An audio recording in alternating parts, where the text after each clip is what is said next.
కష్టపడు, నీ కోసం నువ్వు ఖర్చు పెట్టుకో, నీ కోసం నువ్వు దాచుకో, నీ కోసం మాత్రమే నువ్వు బ్రతుకు. ఎందుకు చెప్తున్నానంటే దీనికి చాలా బ్యాక్డ్రాప్ ఉంది. ఒక ఎమోషనల్ పర్సన్ మాత్రమే చాలా మంది చేతిలో మోసపోతాడు. అది మానసికంగా కావచ్చు, ఫైనాన్షియల్గా కావచ్చు, ఆస్తులు గీస్తులు ఏదైనా కూడా. ఎందుకంటే ఈ ఎమోషన్ ఉన్న వాళ్ళందరూ ఏం చేస్తారంటే ఎవడైనా కొంచెం వాళ్ళకి దగ్గర పోలికలతో ఉన్నా, వాళ్ళలా బిహేవ్ చేసినా, లేదంటే వాళ్ళని బాగా చూసుకుంటాడని చిన్న నమ్మకం వచ్చినా సరే ఎమోషనల్గా వీళ్ళు అడిక్ట్ అయిపోయి వాళ్ళకి వ్యసనపరులు అయిపోయి వాళ్ళు ఏదడిగితే అది ఇచ్చేసి వాళ్ళ కోసమే వీళ్ళ జీవితంలో 80% పైగా బ్రతికేస్తూ ఉంటారు, ఏ రిలేషన్ అవనా కానీ. సో చివరికి వీళ్ళ పరిస్థితి ఏమవుతుందో తెలుసా? ఇప్పుడే వస్తాను ఉండమ్మా అని చెప్పి రోడ్డు మీద వదిలేసి వెళ్ళిపోతున్నారు చూసారా పిల్లలు, అలాంటి పరిస్థితికి వస్తుంది అది.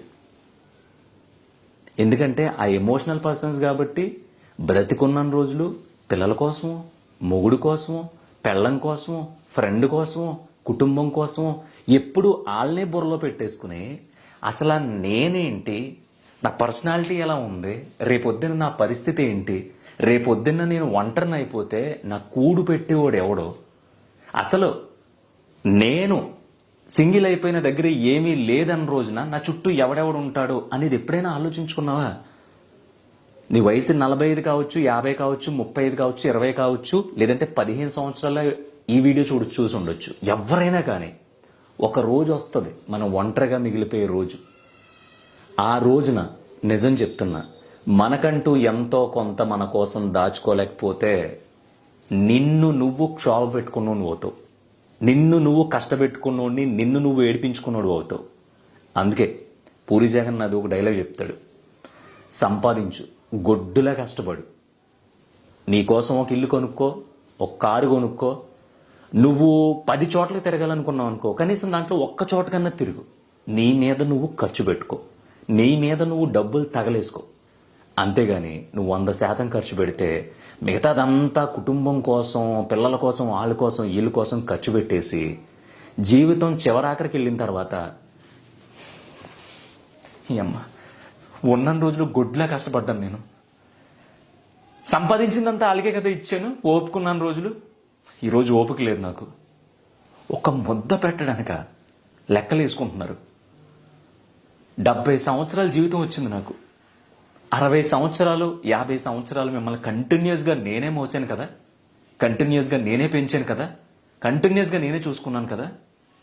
ఈ రోజు 2 పిల్లలు ఉంటే 6 నెలలు అక్కడుండు, 6 నెలలు ఎక్కడుండు, 3 నెలలు అక్కడుండు, 3 నెలలు ఎక్కడుండు అని వంతులు వేసుకుంటూ ఉంటే నాకు ఎంత బాధగా ఉంటుందో తెలుసా? నాదే తప్పు, నాకంటూ ₹1 కూడా పోగు చేసుకోలేదు కదా, అందుకే ఈ యదవుల మీద ఆధారపడాల్సి వచ్చింది. లేకపోతే ఈ రోజున నేను సంపాదించుకున్న దాంట్లో ఒక ₹10 దాచుకుని ఉంటే ఏ అనాథాశ్రమంలోనూ బ్రతికేవాడిని, లేదంటే ఎక్కడైనా చిన్న అద్దె కొంప తీసుకుని బ్రతుకుతూ దాంట్లోనే చచ్చిపోయేవాడిని. ఇలాంటి డైలాగులు ఇప్పుడు దాకా నేను ఉంటాం. రాబోయే రోజులు అసలు మంచి కాదు. అంటే మీరు సంపాదించేంత విచ్చలవిడిగా ఖర్చు పెట్టేసి పిల్లల్ని గాలి కుదిలేసి పిల్లాన్ని పట్టించుకోకుండా, లేదంటే మొగుడిని పట్టించుకోకుండా, లేదంటే బంధువులు చుట్టాలు వీళ్ళందరూ జుజుబి అన్నట్టు ఇది అది చేసే చల్లా చెదురుగా ఉండమంటలా. నువ్వు ₹100 సంపాదిస్తే దాంట్లో ₹30 నువ్వు ఖర్చు పెట్టుకో, ఇంకో ₹20 నీ ఫ్యామిలీకి, నీ పిల్లలకి వాళ్ళ ఎదుగుదల కోసం ఖర్చు పెట్టు, ఇంకొక ₹20 భవిష్యత్తు కోసం కూడబెట్టు, ఇంకొక ₹30 చివరి రోజుల్లో నీ కోసం నువ్వు దాచుకునే ఒక కొడుకు కూతురు లాంటి ఆస్తి అది.